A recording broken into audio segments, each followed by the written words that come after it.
You were there until February 12th, 2007, correct? Yes. And during the time you were there, you underwent some treatment. You took part in both group and individual sessions. Yes. And did you receive a diagnosis? Yes. And what did they tell you you were suffering They didn't say, tell to me. I don't know what they diagnosed me with. But I do have diagnosis from my psychiatrist and psychologist in New York from my first divorce, my first marriage, divorce. Did they talk, do you know, did they talk with Carl about your diagnosis and what was going on? I believe so. And when you got out of... Oh, actually they did. I remember the nurse talking to him. I don't know what she said to him, but she did speak to him. When you came home from St. Joseph, you found all the firearms had been removed from the house? Correct. And do you know where they went to? They went to his uncle's house, Uncle Dave. Okay. And then he brought them back later on, but for a while, initially, he took them to his uncle's house. And at some point, did he lock them up in the Subaru?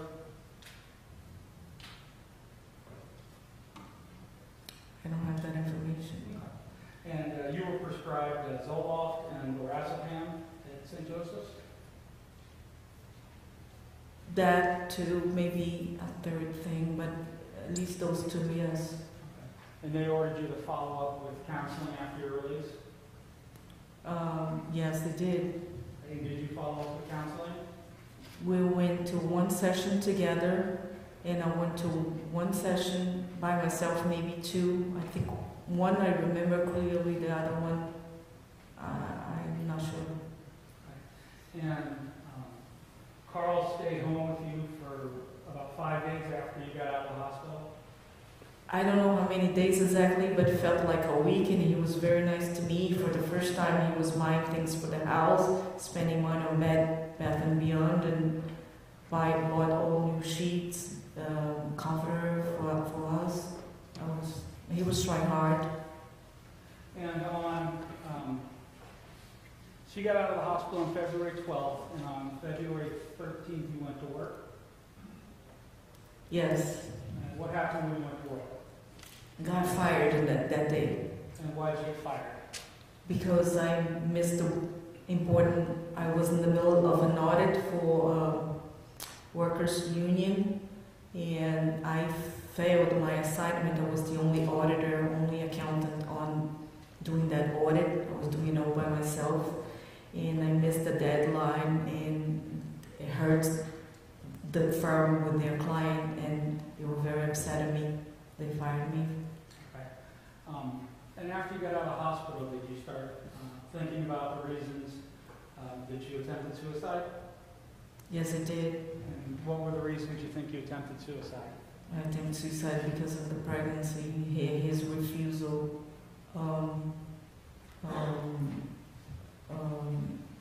to keep the baby. And did you have anybody in... Oh, I'm sorry, you're talking about the second suicide attempt? Oh, okay, no, I'm sorry. My mind completely mixed up two situations. No, that was about something else. That was about his situation. He was not doing well. It was affecting me. Okay. And did you decide to do anything after you got out of the hospital to try and make yourself feel better or get out of the situation? I called his family.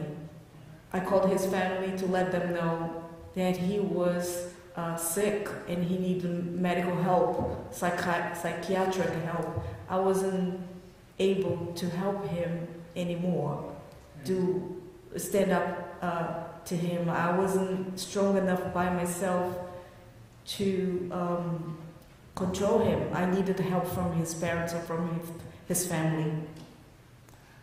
So I let the cat out of the bag. I spilled the beans. I let everybody know that that man was suffering from psychological issues. Okay, well, let's stop there. So you talked to his family and told them what was going on. I had to. And you had a meeting with his parents. I requested a meeting with the entire family in my house to let them know everything that was going on in that marriage, like short from what was going on sexually. Well, That's the only thing I didn't review, but everything else I reviewed about the money. Also, I didn't review about, the sexual part I didn't review. I thought it was too much. Okay, so you told everybody that the marriage wasn't going well and that Carl was suffering from mental health. For mental problems, he was suffering from mental problems. He needed a psychiatric help, intervention, immediate psychiatric intervention. And on your interview we already watched, this is the point where I believe you talked about Steve, his brother, coming in. Yeah, unfortunately, things were going well in that meeting. I was getting a lot of support from his parents. I was telling them what was going on. We had a plan. They were encouraging me to stand up to Carl and tell him I was not going to obey his rules anymore, that I was not a robot, I was a human being. They were encouraging me. I liked to wear a baseball cap. They said, "You're going to wear your baseball cap, you're going to wear your sneakers, you're going to wear your workout pants that you like to wear them when he's not around. Well, when he's around, you're going to do all of that. We're behind you." So I started doing that. And Carl went crazy on me. He didn't accept my rebellion. And then it got to a point that Carl was so sick and I wasn't doing well myself. I couldn't no longer be his doctor and take care of him. So I needed his family to know that Carl needed medical intervention. But then during that meeting, when we are putting everything out in the open, Steve Herrig misunderstood me. I know he meant well. I was mad at him a year ago, but I thought about it. His intention was right. He was correct in what he said. He said, "You should solve your own marital problems. Do not ever call my family, get me out of my house, to come to your house to solve your marital problems." I understand his point of view now, but what he didn't know the story from the beginning, because I was already talking to his parents. He didn't know that I had been talking to his parents about Carl's illness. So when he said that, I felt really desperate. I felt like, my God, if he's ordering his parents not to help me anymore, not to support me anymore, I'm back to square one. I'm back to nobody knowing what goes on inside of this house. I don't have family or friends in here, in this country. I'm all by myself. There is no way out of this. What am I going to do? I cannot. I'm by myself. I cannot handle this man. So that day led me to my second attempt of suicide. When Steve Herrig said, "Do not involve my parents in your marital situation, and do not involve me and my wife in your marital problems," that was too much for me to handle. And that day, I tried to commit suicide again with pills, since I didn't have any more guns in the house because Carl had taken them out of the house. Okay. Now, that was so the first time was with a firearm. The second attempt was when you drove off the road after taking sleeping pills. I took the sleeping pills and I got in the car and I got into a car accident. And then the third time you took some pills in the house. No, the third time was when I made the wood board. So, just so I follow, so this argument with the family and with Steve was before you took the pills and drove off the road? Was that same day. Was first we had the whole family in his house. and I told them the whole story, everything that Carl was doing to harm himself and me. And then when Steve said, look, don't get us involved, I felt desperate. I felt I had nobody to help me. So I just, I wanted to die. I couldn't handle this anymore. I just wanted to die. And so after you got out of St. Joseph's Hospital, did you start thinking about getting a divorce? Oh yeah, he tried. He really, really tried for, let's say, a week. He was there. But somehow I wasn't anymore. And I said, no, it's not going to work anymore. We're going to get a divorce. So I turned into Carl, and Carl turned into Claudia. Carl wanted to make the marriage work, and Claudia didn't want the marriage to work anymore. I started pushing him away. I wanted a divorce, but I didn't know that I was pregnant at that time. About February 18th of 2017, did you go back on Match.com? Yeah, I figured that it was not going to be easy to move back to Ohio. It was not going to be easy to move back to New York because my resume wasn't good anymore, and I figured that it would be best if I stayed in Ohio, that I tried a new job here in Ohio, and they said, well, then I'll start dating here in Ohio. And I went on Match.com and I started looking for a boyfriend. And did you meet somebody? I did. And what was his name? Bruce Rogers. And did you guys start carrying on correspondence? Yeah, we spoke on the phone quite a bit, a lot, and I told him about all my marital problems, my first husband in New York, my divorce. He knew quite a bit about my life, and then we met. But then Carl, he didn't want the divorce, and he started asking for another chance. And then I was like divided between somebody that I had already met and Carl asking for forgiveness. And I figured, well, if he's asking for forgiveness and I'm married to him, it's easier that I give him another chance. And I did. What's been marked as Defendant's Exhibit L1?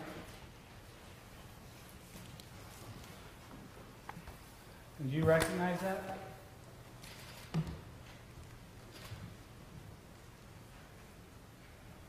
I do. And what is that? It's me joining Match.com on February 18th. Okay. And what are the rest of those documents?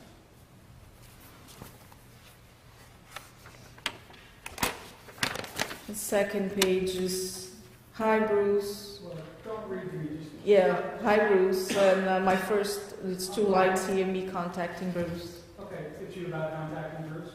Can you flip through the rest of those and see if you recognize them as well?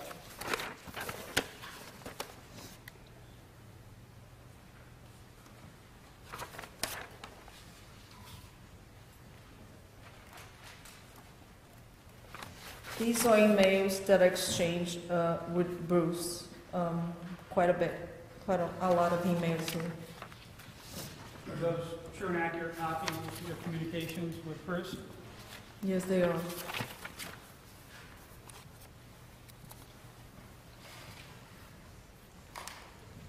And so from February 18th through the beginning of March, you were talking with Bruce and seeing him, correct? Yeah. And you told him all about your problems you were having in your marriage? I did. And you told him you guys were going to separate? I said that we were separated in the house, but still under the same roof. Okay. And in the end of March, right before March 12th, you stopped talking with Bruce, right? I'm sorry, repeat that? A little bit before March 12th, you stopped talking with Bruce, right? I did. You broke things off. I did. And that was because you decided you were going to go back to New York. Well, after I met Bruce, I realized that I didn't have enough feelings for him to keep me here in Ohio, and I started talking to my former bosses in New York. They said I could go back to my old jobs. That gave me a light in the end of the tunnel, because I thought in New York all doors were closed for me job-wise. And then when I realized that those doors were still open, I became very excited about going back to New York. But I had already befriended Bruce, and I didn't want to hurt him. And Carl was still trying to convince me not to go ahead with the divorce, but I wanted to go ahead with the divorce. Okay. And so in early March, you were thinking about a divorce, and you were thinking about going back to New York and moving back into the condo you still owned and going back to your old job? I was, and I asked Carl, I said, Carl, don't panic, don't go into a panic. If we're meant to be together, you need to date other people. Go back to the Bergata and remember why you left her in the first place. And if you really have the true feelings for me, and if I have the true feelings for you, we will get back together, no matter where I am, whether I'm in Ohio or in Brazil. If our feelings for each other is true and strong enough, we will get back together. But for right now, we need to see each other people. I'm seeing Bruce. I told him about Bruce. I'm seeing another guy. I'm on Match. You know I'm on Match. Do the same thing. Get yourself a profile. Start dating other people. Date Bertha. Date whomever you want. But we need to know if we can fall in love again, because right now I don't feel that we should be together. And let's fast forward to March 9th. March 9th, 2007, right? You remember that day? I do. And did you pay all your bills that day? I paid all my bills, my car payment, my mortgage in New York, for my apartment in New York. I paid for the building maintenance. I paid for my Chapter 13. I paid a lot of my bills. That day, that was a Thursday, March 9th. Did you send $1,000 to your father? I sent $1,000 to my father because that's something I did often, because I supported my sister who has lupus in Brazil. Okay. And in the evening of March 9, 2007, something changed. Something happened that changed your outlook. What happened on the evening of March 9, 2007? Well, it was kind of suspicious that perhaps I was pregnant. So I bought a pregnancy test, and then sometime in the afternoon or evening, I took a pregnancy test, and it was positive, one of those pharmacy pregnancy tests, and I was pregnant. After you found out you were pregnant, everything changed, and what did you do? Well, I went into a panic, said, what am I going to do? I asked for divorce. I'm dating another guy. He's seen Bertha.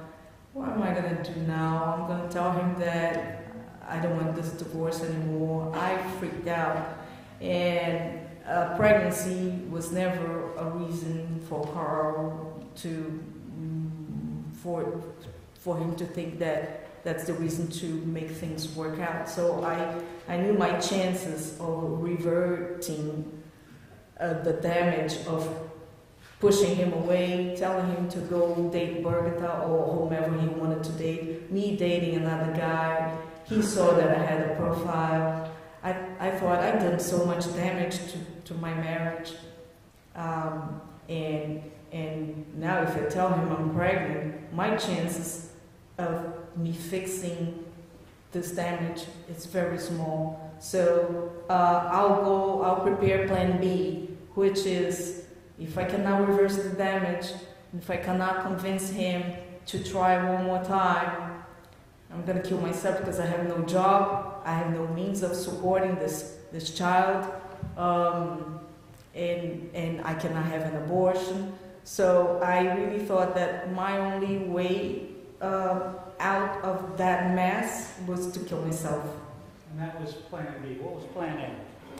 Plan A was to convince him to try one more time, and actually I had no intentions of telling him of my pregnancy.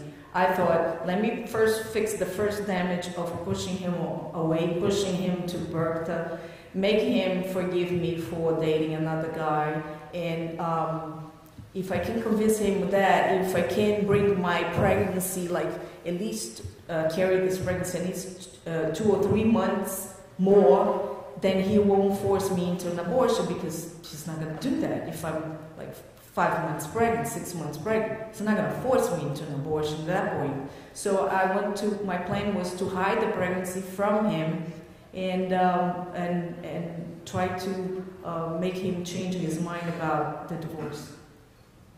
But you decided not to go with that plan, right? I did go with that plan. I wrote him a letter asking, begging for forgiveness. And that was an email you sent, correct? Yes.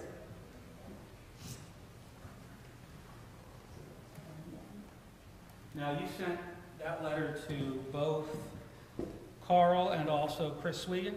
I sent it to Chris Swegan and maybe to Gary Dodge, I'm not sure, because they were confident. Carl had them as confident, and I was confiding them and having them advise Carl, because Carl had a weak mind, he listened to people. I thought they were more sensible guys, they were going to give him the right advice. So I did send this a letter, a copy to Chris Swegan, I know for sure, maybe Gary Dodge, I'm not sure, in hope that they would advise Carl to work on his marriage. I've put up there for you to look at Exhibit N1. Do you recognize that item?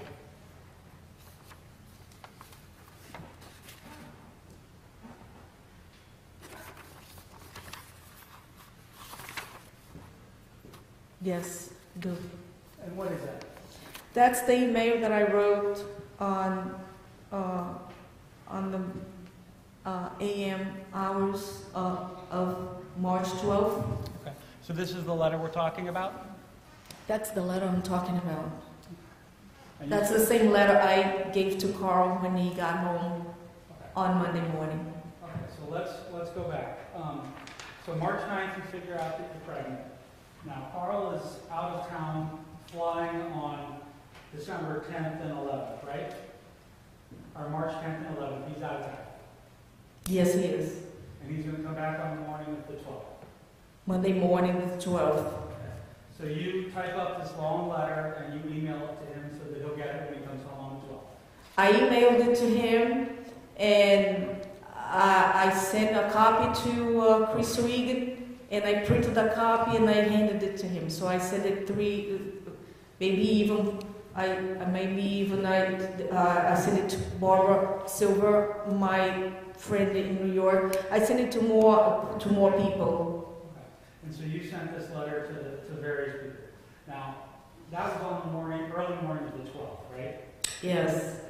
Now, going back to March 10th, on March 10th, you started to put your plan to commit suicide in place, correct? That was Saturday, yes. Okay. So the first thing you did was you went to your safe deposit box and took out $9,900 to send to your dad? Yes, I had already worked on that on the 9th. I sent an email to the manager of the bank, I forgot her name, and I let her know that on Saturday morning I was going to be there to put the money on the account, but the order for the transfer had been placed on Friday. And And was that all the money you had left in the safe deposit box? That was all the money. And that was the remainder of the $40,000 you started with? That's correct. And why were you going to send that to your dad? Well, if I'm gonna die, so I don't want Carl to have that money. And then after that, you went to Slug Masters? Yes, the gun place, yes. And what did you do with the gun place?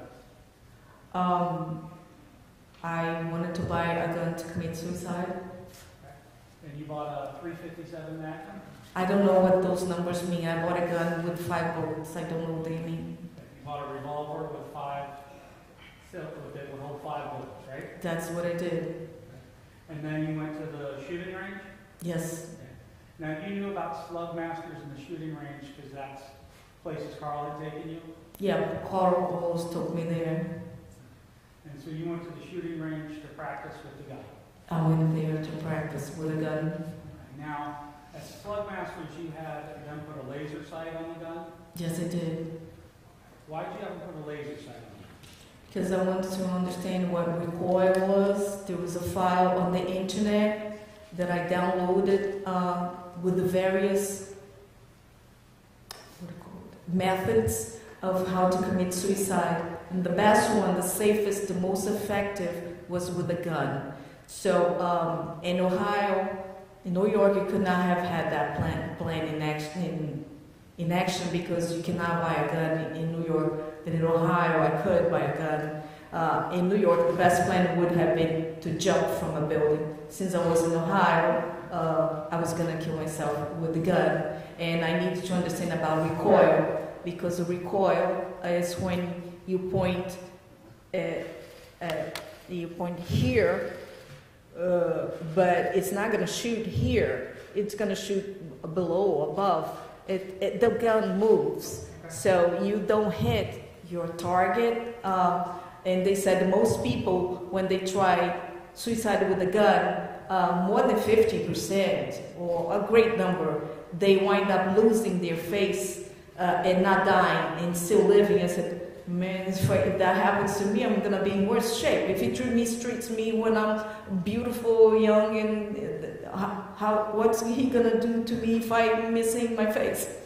So you wanted to understand. I want to be effective and to really succeed in killing myself. So you went to the gun range to practice to see how far from the laser the gun shot. And not only that, my hands are small. I want to know if I was gonna, the shooting a gun is so powerful that it would fall out of my hands. I want to have the feel of what it is to shoot with that gun. I want to feel that gun in my hand to see if that was the right gun. I wanted to be certain that my plan was gonna work. So I was making sure that I had a good handle of that gun, and I could not read from a book. I had to see in real life what it was, the feeling of shooting with that gun. Did you figure out that you could solve the problem with the recoil just by holding the gun and using the laser? No, you can't. The recoil, you have no control over your recoil. And then I figured that I had to think of something else. Okay. And so when you were at the gun range, did the guy there try to sell you a second gun? He did. He was a salesperson. That's what they do. Okay. And why didn't you buy the second gun? Because after I shot, I realized that I had a real concern of pulling the trigger. I thought maybe triggers were hard for my hand. I don't have much strength with my hand. So when he started saying, this is a gun that you just touch the trigger and it shoots. So I thought, well, that's kind of interesting. I kind of thought, that's better. But after I shot with the gun, I said, it's not so hard to shoot, to pull the trigger, so I already have one gun. I don't need a second gun. But he was pushing me into buying that gun. I didn't know how to say no to him. So I gave him a credit card that I knew didn't have enough limit. Instead of telling him, no, I don't want to buy that gun, I just gave him a credit card that didn't have enough limit in it. And then after you left the shooting range, you went to Gander Mountain to purchase ammunition. Yes, it did. And then you went home on March 10th, and then on March 10th and 11th, you worked on building a suicide device. Yes, it did. And why did you think you needed to build the suicide device? Because the recoil, you can control recoil. The gun can do things that you don't expect it to do. So I had to stabilize that gun to make sure that the gun was not going to shoot up or down or sideways. And I thought that if I built a wood block and had a seat and measured that wood block to have a hole in the middle of it, that I would stick a gun through it and just pull the trigger, there would be no recoil. The gun would not move. So if I measured correctly to my temple, which I figured that the best point in your head to secure killing someone would be right at this point. So I measured the wood. I took a measuring tape and I measured where my temple would be in that door frame, and I had the exact measurement. So I just adjust the block, I screwed it and adjusted in a way that the hole in the middle of the wood would match the measuring on the wood frame, which matched my temple. If I was sitting on that little beige stool that you saw inside of the closet, so if I was sitting there, that hole in that wood would match exactly right here in my head. So you took a block of wood and cut or drilled out a hole for the guns to fit it, correct? Yes. And then you went and measured and mounted the wood to the door frame of the closet in what had been Carl's daughter's room? Yes, he never went in that room. And you had a little stool that you were going to sit on? Yeah, a little beige stool. Okay. And the plan was you would just reach around and pull the trigger? Yeah, the wood would be here, right, touching my face, and I would just put my hand over, is that how, and pull the trigger. There would be no recoil. Because it was stuck in the wood mounted to the... Right, the gun would not move. It was secure in place. And so you built that and installed that on March 11th? It's Sunday, yes.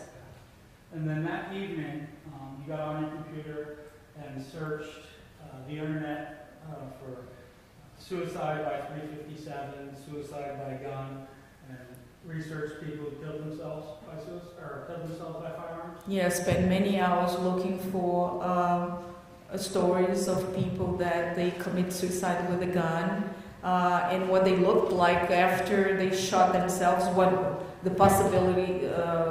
Some stories of people that only lost their part of their face and didn't die. I wanted to see what they did wrong, so I wouldn't do anything wrong. Because in the book, it doesn't say exactly where is the point in your head that is most effective for you to die. But I figured that if you took someone's head, where is the center point in your head? I figured that it's right here. That's what I figured, So I figured that if I shot myself with one of those expanding bullets, that I would make sure that my brain would explode. I would not live. I didn't want to live. I wanted to die from one bullet and end it all, and not have the risk of living and being paraplegic or. Okay, so at this point in time, you had two plans. Plan A was that you were going to try and reconcile with Carl, let him know you were pregnant, and hopefully he would let you have the baby and you could continue your marriage, correct? That was plan A. And plan B was if he rejected you like he did on the prior occasions, you were going to kill yourself with the device. That was plan B. Because you I was hoping that I was not gonna get to killing myself. But you kind of thought it would. I knew in my head if he said no, I definitely was gonna kill myself. I wasn't joking. I wasn't joking around. I meant to kill myself. And you preferred killing yourself to having an abortion. Oh, absolutely. And so then, the morning of March 12th, Carl comes home from being away, right? Yes, He comes home sometime between 9 and 10. that's correct. He comes in the house and he goes upstairs and you meet him in the master bedroom,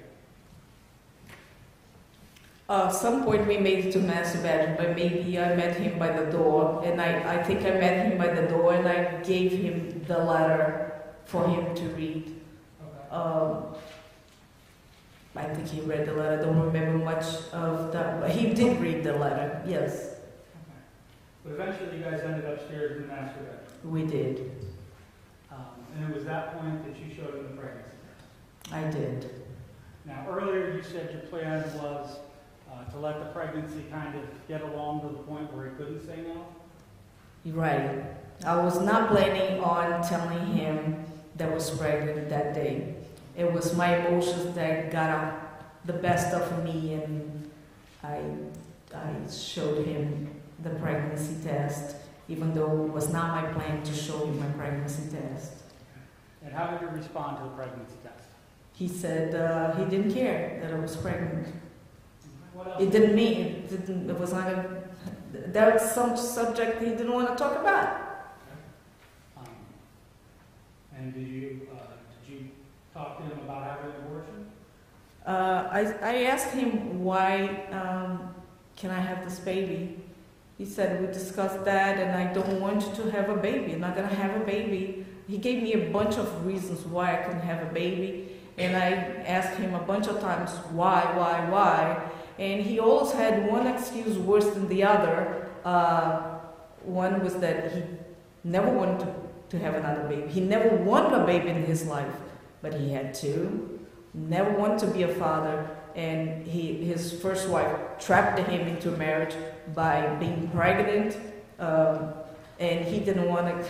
That didn't sit well with him. A woman coming to him and say, "I'm pregnant," didn't sit well with him. I said, "Why can I have this baby?" He said, "I don't want to be a father." Then I asked him again. Then I gave him an option. I can go back to New York, have it by myself. He said, "I don't want to be a father." Then I think I said, "I go back to New York, have it by myself." Then he said something about later, sooner or later, you're gonna ask me for money. Then I kept asking why, and then he said, "I'm gonna adopt my grandchild, Eva, my daughter. She's 18, she's pregnant, she's 8 months pregnant, and I'm gonna adopt her son so she can go to school." So in my head, I'm thinking, so I'm gonna have to kill my child so Eva can have a baby. You can raise your own grandson, and I cannot have my baby. I'm giving you all those options. I can raise it by myself. I can go back to New York. You're never gonna have everything. He had an answer just why I couldn't have that baby. So eventually, he got very angry at me. He hit me.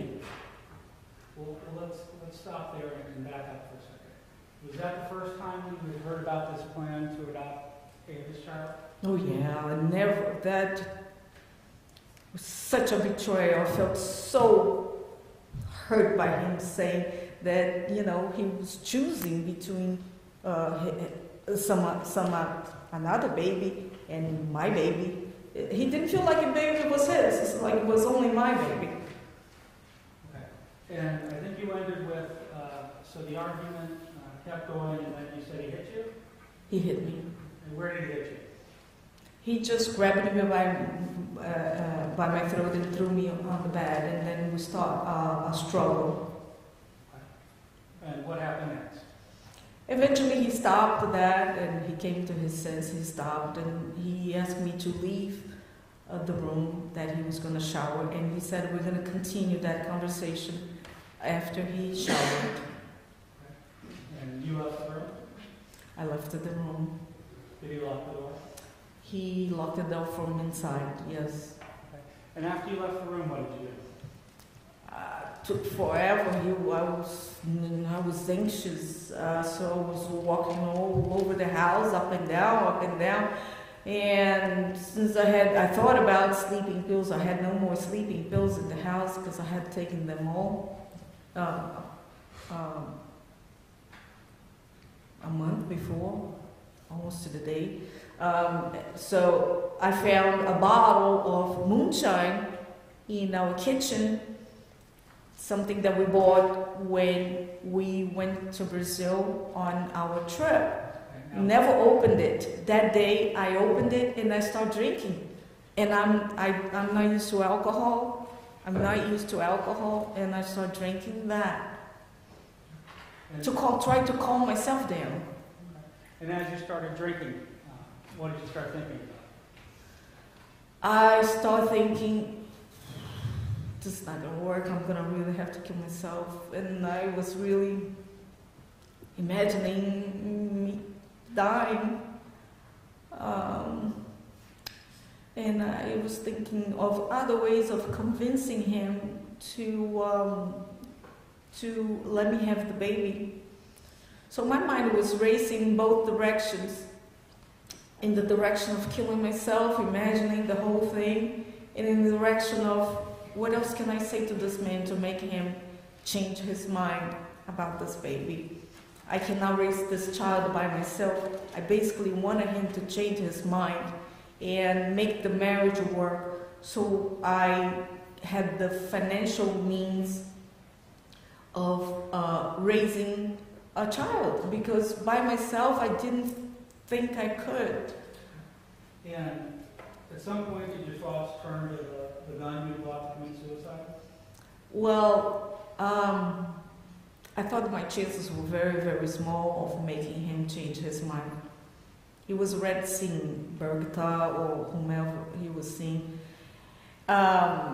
I don't know how he really felt about me seeing Bruce. I don't know if he resented me for that, even though I told him I didn't sleep with him. I don't know how it sat with him. But in my mind, he was not going to forgive that part. So I really, I said, you know what? That's what I'm going to do. I'm going to put this gun to my head when he opens that door and see if I can make him realize that I'm in pain here. I'm desperate.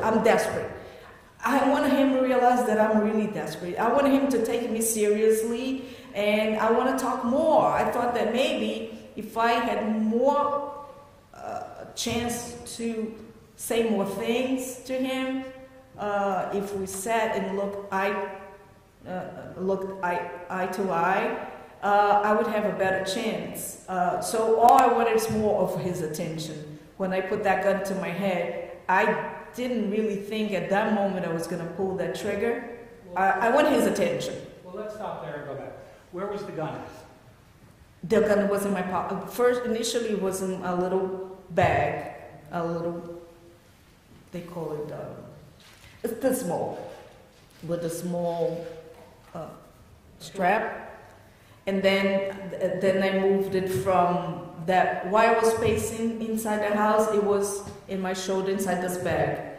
And then when I heard noises that he was going to come out of that room, I put it inside of my pocket. I was wearing a white coat, and I put it inside my pocket. I was kind of getting ready to make, when he was open the door, he was going to see me with the gun. Okay, so then you walked up to the landing, out the landing, the little area in front of the doorway, at the top of the stairs? When I heard the noise and I thought he was getting close to the moment of opening the bedroom door, I positioned myself standing there in front of the door with the gun to my head. And that was the door to the back? The door to the master bedroom. Okay. And you would have been standing in the little area at the top of the stairs. Exactly. And so he opens the door from the bedroom and you're standing there with a gun to your head? Yes. And what happens next? When he opened the door, he saw that he didn't have much of a reaction. He just stared at me for a while. 5-10 seconds. He didn't do a thing. He kept staring at me, I kept staring at him, and I was crying. I was crying, and he didn't have any emotions to his face. Nothing. I couldn't read him. No emotion. All of a sudden, he grabbed me. He grabbed my wrist and my throat, and he grabbed me, and he just grabbed me. And then when he was done grabbing me, he just pushed me. He pushed me, and I fell back, and I hit a wall, or there was a bedroom in the middle. I hit that wall, the door frame in that area. I hit my back and my head, and I just stayed there. We continued talking for a while I was on the floor and he was standing. Okay, so he grabbed you by the throat and pushed you down, and then you guys started talking? We still were talking. What were you talking about? I think I was asking him to continue that conversation, and he didn't want to continue that conversation.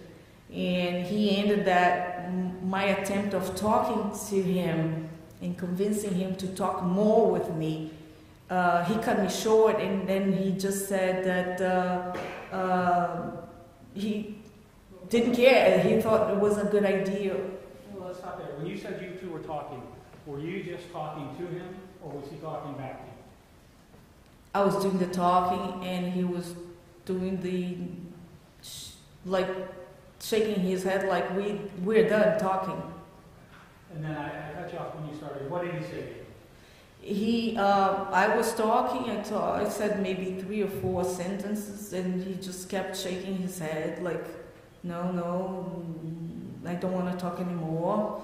And then he said that was a good idea. Why didn't he wait for me? Why didn't I wait for him to leave the house and then go to the basement and shoot myself in the basement so I wouldn't get blood in his paintings?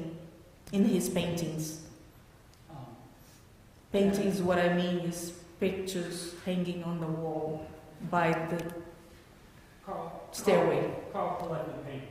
He was a painting collector, yes. And so what he was telling you was, go ahead, kill I'm going to yourself. object to this line of questioning. So he had paintings that he didn't, that's what he was talking about, was his paintings? Yeah, he didn't want me to kill myself in right there. He wanted me to go to the basement. He didn't want me to kill myself either on the first floor or the second floor. Told me to go to the basement and wait for him to leave the house. He said that. And how'd that make you feel? I felt very angry. And what happened next?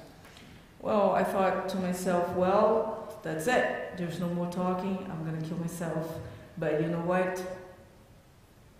If I'm going to die, he's going to get his wish. The child's going to die. The 3 of us are going to die here right now. So I just, when I started going down the steps, I just got up real fast and positioned myself behind him. I shot the first time, and he died instantly. And he just fell, his body just fell like this.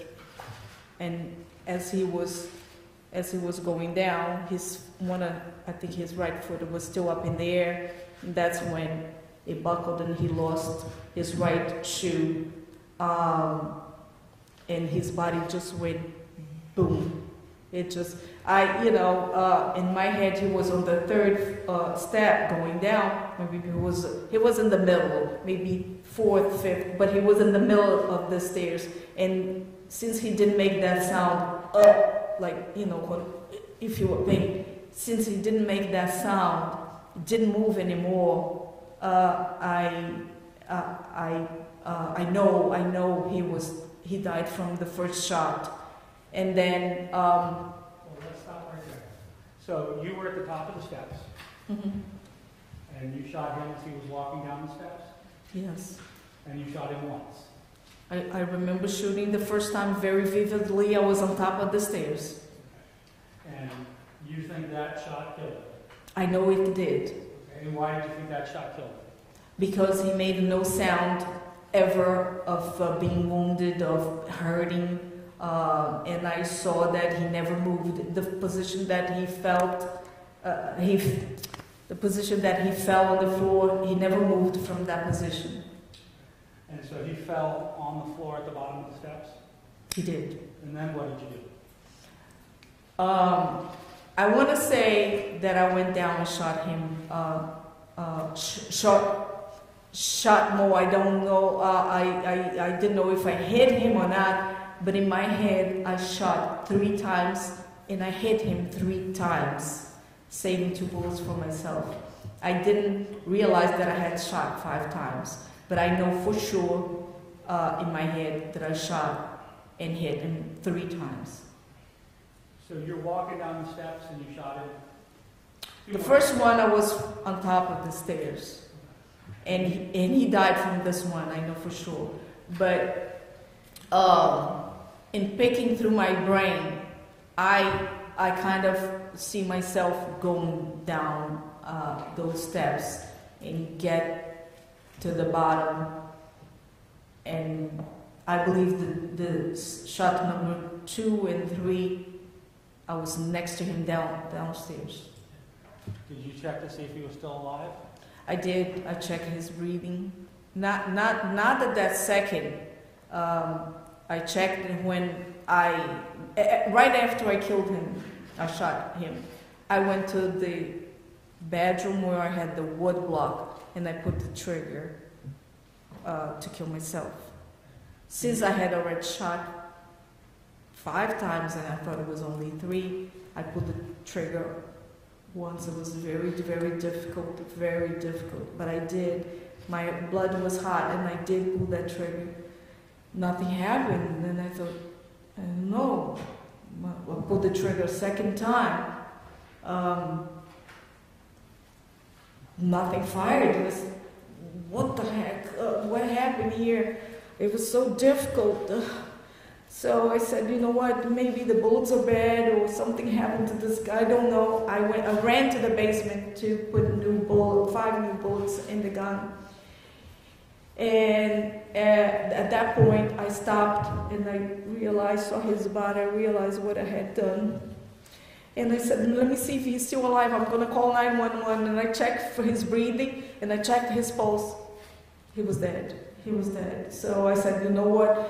Now I gotta finish what I started. I ran and to pull the trigger the 3rd time, and my head set again on that little stool, and it was hard to pull the trigger, but that wasn't the reason. The reason why I thought about my family. I wanted to let them know what I did. Didn't want them to know that I did that through the newspaper.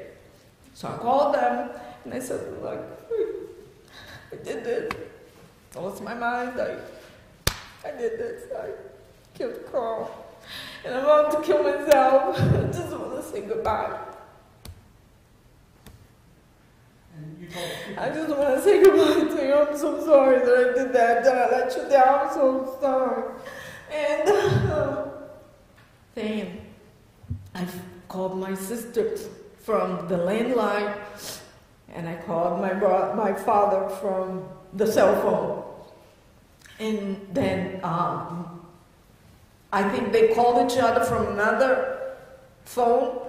My father was talking to my sister also on the phone because my father was in his house. My sister was in her house. I was talking to both of them at the same time. And then my sister gave the phone to her husband, who is a pastor, and he said, talk to her while I talk to my father, and tell her not to commit suicide, because she's a Christian, even though she has been away from church for a long time. It's there, and talk her out of it, talk about hell. So he started preaching to me, and I said, Don't talk about hell. Don't talk about how I need to do this. Don't talk about hell to me. Don't.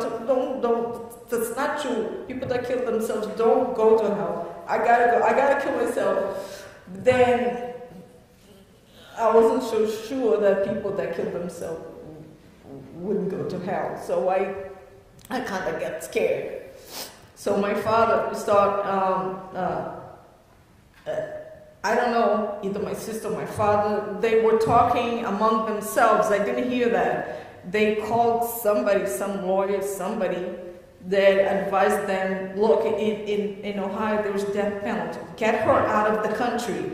And my father, he asked me, do you know where your passport is? I said, yes, I do. Then he said, where is it? I said, it's in the bank. It's in the safe deposit box. He said, you're going to need it. I said, what for? He said, you're coming home. You're coming to Brazil. I said, no, I can't. I can't drive. I'm drunk. And he said, do you have coffee in the house? I said, I do. He said, go make yourself a very strong cup of coffee. You're going to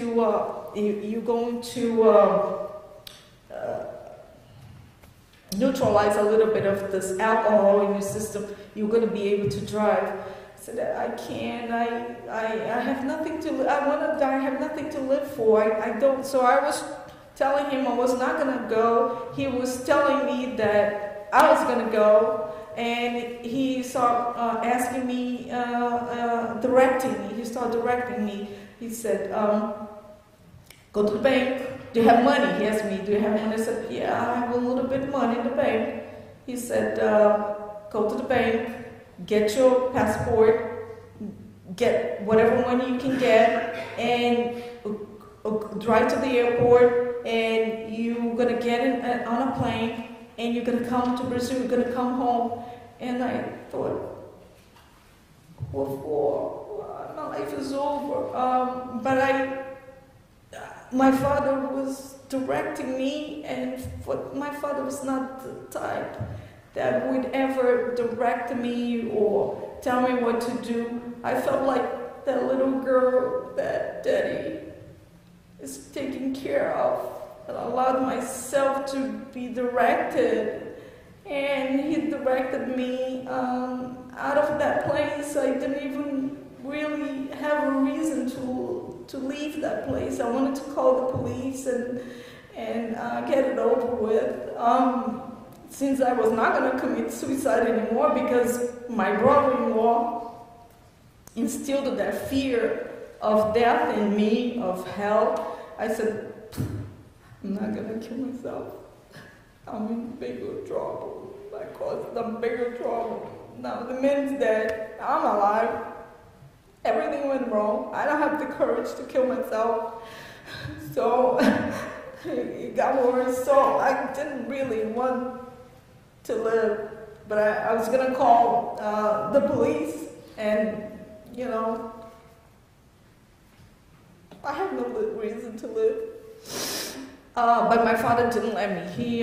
He directed me, and I followed those directions, just like my father said. He was on the phone with me, directing me to this, to that, and I'm a good direction taker. I took the direction. I made it to Pittsburgh Airport. I made it there. While I was driving there, I contacted Southwest. And I said, listen, my name is such and such, and I'm the wife of Carl. They were able to book me a flight for free that I didn't pay from Pittsburgh to LaGuardia in New York.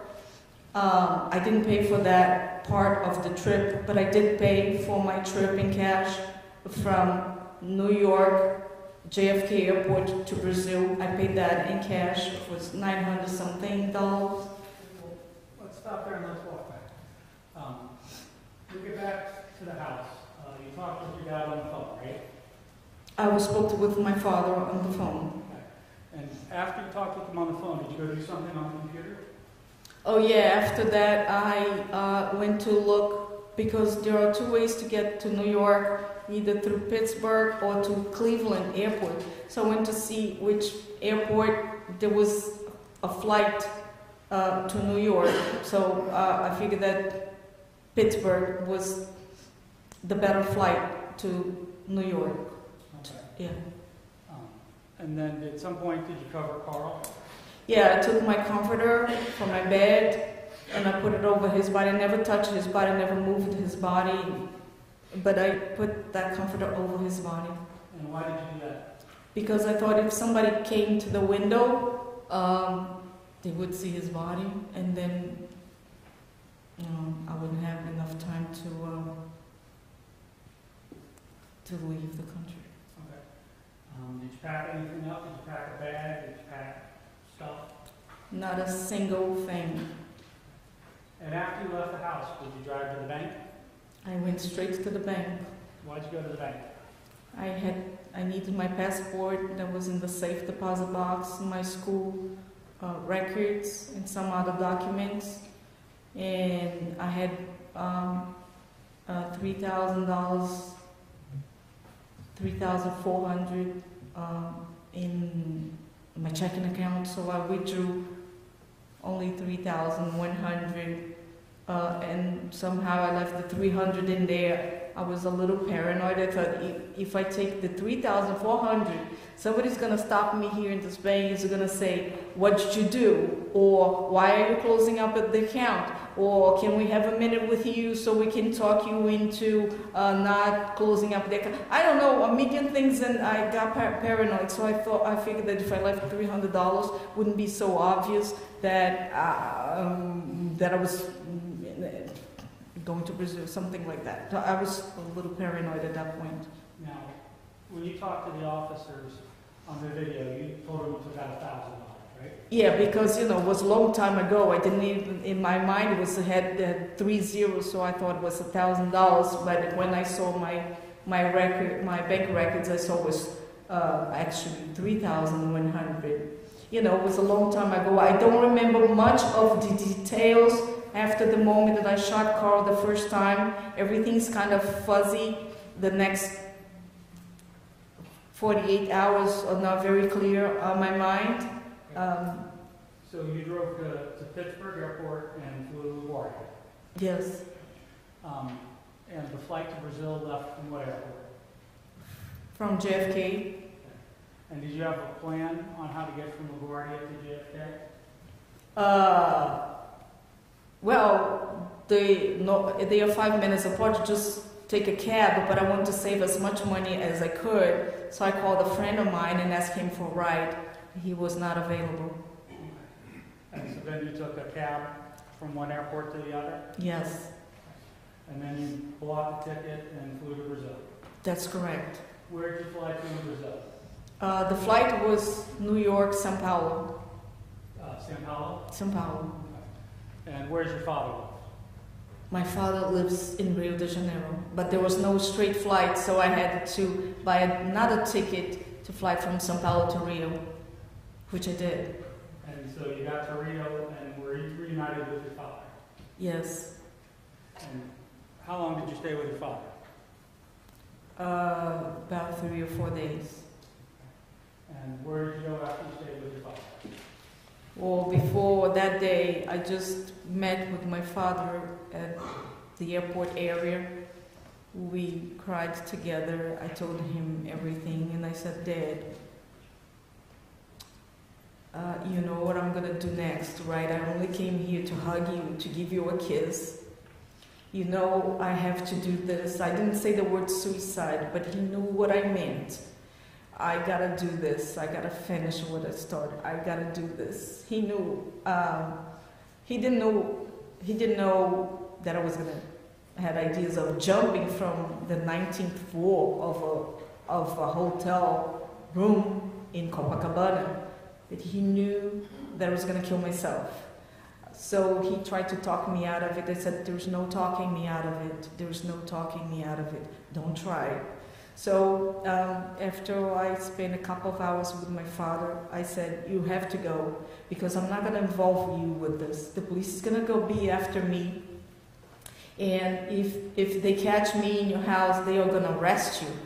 That's not true, but at the time I thought that if a parent or a family member hides somebody that has committed a crime in their house, they would get arrested. But actually Brazilian laws, they are not like that. You cannot do that to a stranger, but to your own blood, you don't get arrested for that.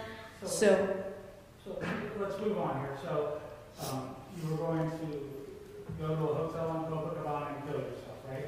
yeah, since I got there in the afternoon, I was waiting until evening hours where less people walk by on the sidewalk, because I was thinking that there was a chance that I was gonna jump and fall on top of somebody innocent and kill an innocent person.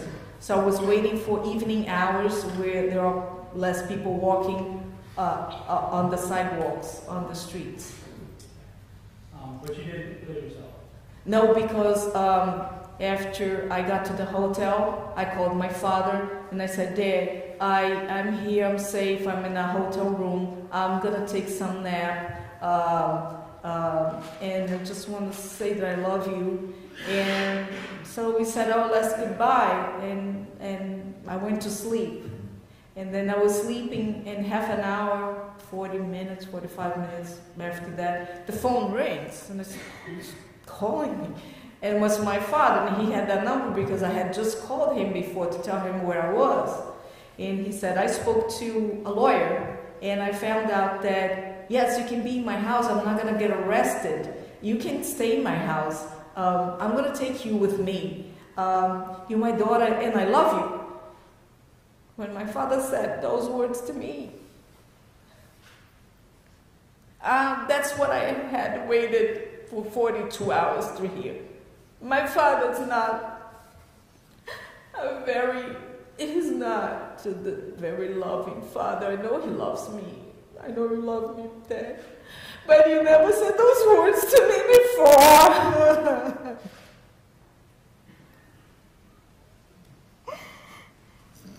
So when my father told me he loved me, There are tissues behind you.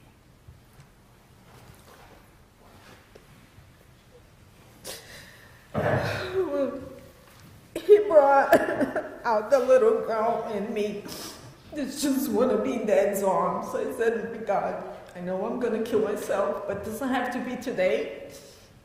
I can spend a couple more days with my dad. My father was never loving, Father. I'm sorry, Dad. I'm sorry. But you know you were not. My father was, I know he had the love in his heart for me. He just didn't know how to express. That was the first time ever in my life he told me he loved me. So I want to be with him. I said, I'm going to go with my father. If there is a loving father there, I want to meet that father that I haven't met in 42 years. So I wanted to know that man that was in there that loved me. So I said, okay, I'm going to go with you. It was so beautiful. He came in a cab like I was a princess, his princess, and he's going to rescue me. He took a cab, he stopped in front of the hotel. I was already downstairs, I had already paid for the hotel, checked out. I was in front of the hotel waiting for him. The cab comes and I see my father. He opens that door for me, we hug. I said, oh my God, this is what I waited my entire life. For my father to hold me and say, he loved me. So I was fortunate enough to hear those words out of my father's mouth. I went with him and I spent 4 days with him, 3-4 days. But I was really, really, really depressed. I didn't want to eat. I didn't sleep. I didn't talk. I didn't do anything. My father was trying to make me eat. I didn't want to eat. So he called my siblings in another city, not Rio. We were in Rio, me and him. he called my siblings in Brasilia, and he said, look, she's not doing well. I cannot cheer her up. Could you just take her and take care of her? So they took care of me. They bought the ticket and everything. I said, I don't have the money to buy the ticket. He said, don't have to worry about it. Anything, we already got you the ticket. Your siblings got you the ticket. You're going to Brasilia. I said, okay. So I just, at that point, I wasn't making any more decisions. I was numb. I let them run the show. And I'm not really the type that, will allow family. I always want to be the strong person in the family, and take care of everybody. But at that moment, I allowed them, I want to feel their love for me, and I allowed them to take care of me so I could really feel their love. I knew I was going to kill myself. That idea had not left my mind. I want to feel their love. I want to feel it, soak every little bit of love that they had for me. I allowed them to take care of me. For the first time in my life, I allowed somebody to take care of me. So they brought me to, my father drove me to the airport. They put me on a plane. I arrived in Brasilia and stayed with my sister in an apartment that actually was my apartment. I owned it since 1995. I bought it with the money that I sold another house in Rio de Janeiro, and I bought that apartment in Brasilia. So they just took care of me, but I wasn't improving. They wanted to commit me. Yes, I remember now. I wasn't doing well. They started talking about putting me in a mental hospital. And then I ran away. I ran away from them because I didn't want them to commit me to a mental hospital. And I had a little piece of land in the middle of nowhere, it was just grass. I had that for many years. And I quickly built a shack in there that I could at least sleep in there and be away from my family that they wanted to commit me to a mental hospital. And I thought this will be good, because then I'm gonna kill myself here with car exhaust. I bought a little Beetle, Volkswagen Beetle, and I thought if I let it run, put some pipes into the room, take some sleeping pills, I will die from the car exhaust. But then when I put the plan in action, I had somebody build the shack. It was very simple, it was wood. They had some brick for the base, but most of it was wood. He built that real quick, and I bought this cheap Volkswagen Beetle. I didn't have much money. I had still the $10,000 that I had transferred to my father. He gave it back to me. I was spending it. I still had a little bit of the money left, and that's the money I used to buy the bricks and the wood to build the shack. So when I put my plan into action, that I turned on the Volkswagen Beetle and I let the car exhaust fill the room, it made a lot of noise. The acoustics increased the sound of the car running.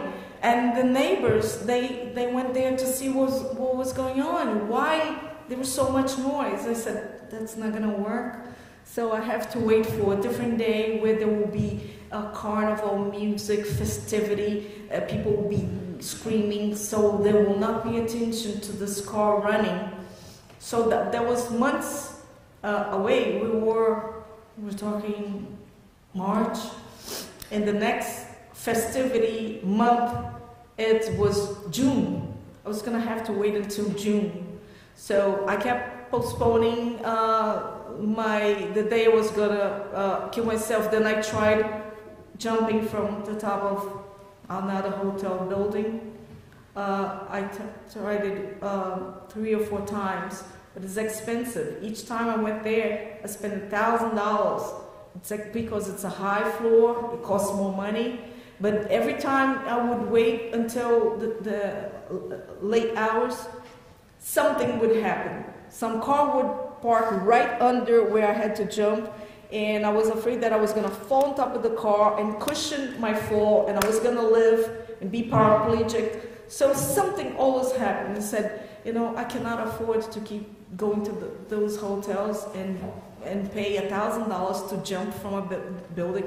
I never do it. I have to think of another way. So I bought a little stove with coal. With coal, I thought I would pretend to make a barbecue. The neighbors would think that I was making barbecue, and actually it was, you know, gonna die from smelling the fumes from the coal. I had different ideas of how to kill myself, all from that suicide.com file. I got all those ideas from that file. But in the meantime, the guy that built my shack, he was a worker on the construction store, and we became close because I was meeting with him frequently to tell him how I wanted him to build the shack. And he was the only person I was talking to. I was running away from my family. My family wanted to commit me, so I didn't want to be near them. I didn't want to be near anybody that knew me because they were going to put me in a mental institution. Let's come back to where we were. So, when you stood Carl on March 12th, you still owned your condo in New York City, right? Yes, I did. And how much was that worth? $300,000. Okay. And did you ever make any attempts to sell the condo? Never. Okay. I never looked back in anything in the U.S. Okay. And do you know what happened to the condo? It went into foreclosure. The gentleman you were talking about who you met, who was the worker, you eventually married him? I did. Okay. And he's your third husband? Yes. And he's in Brazil? Yes. He's a very simple man. He is uneducated. He doesn't know how to speak well. He's a very simple man. Very poor. Okay, well, let's focus here for a second. So, on March 12th, 2007, did you plan to kill Carl Horvath? Never for a second. Okay. If he'd not said the words he said to you while you were on the landing, would you have killed him? Oh no, he would be alive now. I would have been dead. Okay. So you killed him because you were upset about what he said to you? I did lose. I lost. I got very angry. I thought it was something that you don't tell anybody, and mainly your wife that is carrying your child. I lost control of myself. Were you upset that he grabbed you by the throat and pushed you down? Objection, it's all meeting. We've asked, we've asked an answer. Rephrase it and let's try to finish up. Besides what he said to you, was there anything else that happened on the landing that upset you? I was most upset over him telling me that he was going to adopt his daughter's child, and I had no right to have my baby, even though I gave him many options, many possibilities of how I could keep that child that it was not going to involve him. So that really, I was baffled. I was like, why can't I have this child? Why don't I have the right to be a mother? I never planned on being a mother, but it's different when you actually have that inside of you. It does change the things inside of you. That's all you want. Ladies and gentlemen, that completes the direct inquiry.